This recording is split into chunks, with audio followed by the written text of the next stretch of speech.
yakni di antara kaum muslimin atau mungkin di antara jamaah dahulunya pada malam Jumat atau hari Jumat baca surat apa?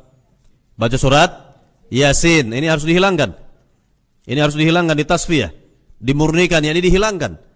Ya, artinya jangan diyakini bahwa malam Jumat atau hari Jumat yang dibaca itu surat Yasin. Kenapa? Karena hadis-hadisnya tidak ada yang sahih. Tidak ada yang sahih dari Nabi SAW. Nggak ada yang sahih. Ya. Yang sahih yang Nabi kerjakan, yang para sahabat kerjakan pada malam Jumat, yang mereka baca pada malam Jumat dan hari Jumat adalah surat Al-Kahfi. Ini sebagai contoh. Jadi harus ditasfiyah terlebih dahulu, dimurnikan, dibuang itu. Yang tidak ada contoh dari Nabi disingkirkan. Nah, kemudian baru ditarbiyah dengan ya yang ada contohnya dari Nabi, yang ada tuntunannya dari Nabi sallallahu alaihi wasallam. Jadi tawasul kepada Nabi sallallahu alaihi wasallam setelah wafatnya Nabi ini merupakan bid'ah. Dengan bentuk tawasul tersebut tidak mengantarkan kepada peribadatan. Karena kita tahu bahwasanya orang-orang musyrikin dahulu mereka juga bertawasul.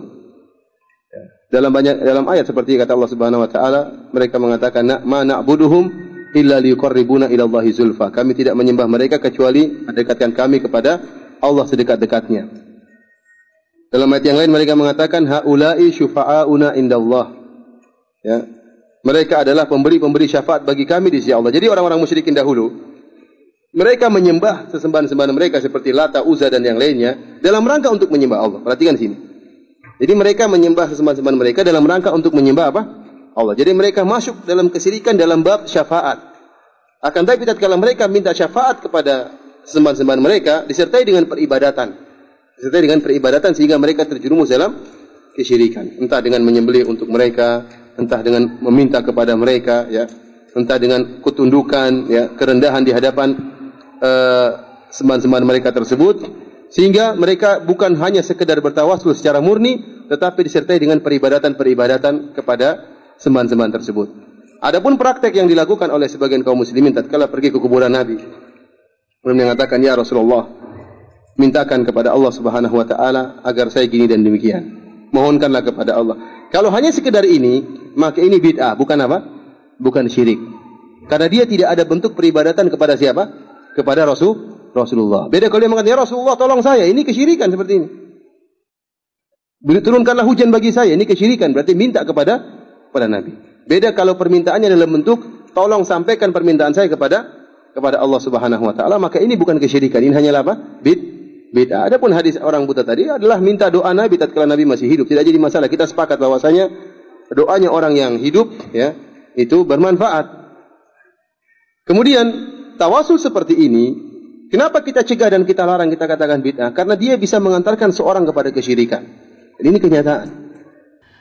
Man amila amalan laisa fi amruna fawaradun. Kata-kata amruna ini apa artinya? Tidak selamanya amrunya berarti perintah. Bukan berarti perintah. Amruna urusan.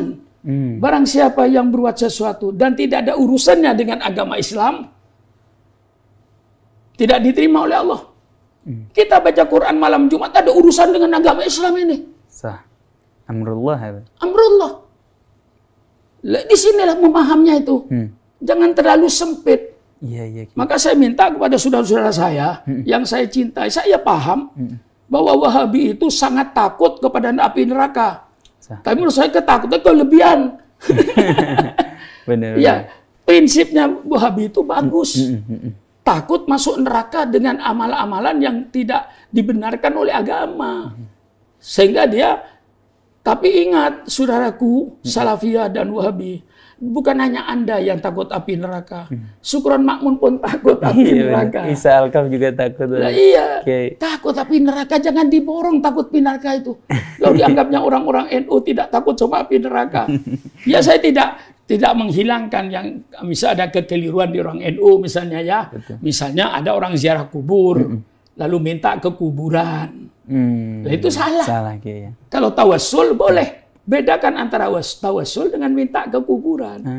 Nah, disitulah. Mari kita pahami secara agama. Jadi nanti kalau dengan melalui ini kalau ada saudara-saudara saya dari golongan Wahabi, tidak perlulah kita main hantam-menghantam di YouTube. Itu merugikan, merusak Islam. Yeah. Saya tidak setuju dengan yang hantam-menghantam di YouTube itu. Kalau tidak, datanglah ke rumah saya. Yeah. Pak Kiai, bagaimana yang namanya tawassul ini? Betul, betul. Syirik apa tidak? Betul. Bagaimana Kiai ziarah kubur? Mari adu argumentasi. Adu alasan.